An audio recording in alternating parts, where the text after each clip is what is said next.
பகலில் துப்புரவு தொழிலாளி, இரவில் பொழுதுபோக்கு மையத்தில் பணத்திரட்ட ஆண்களுடன் உல்லாசம்.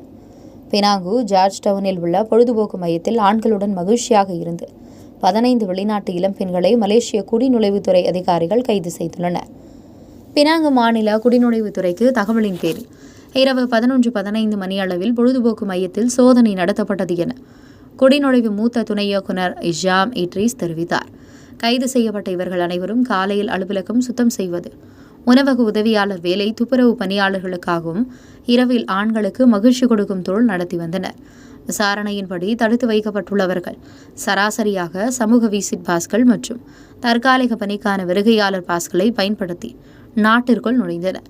அறிமுகமான நபர்களின் அழைப்பின் பேரில் பொழுதுபோக்கு மையத்தில் கைது செய்யப்பட்டவர்கள் தாய்லாந்து, இந்தோனேஷியா மற்றும் வியட்நாம் பிரஜைகள் என அவர் தெரிவித்துள்ளார்.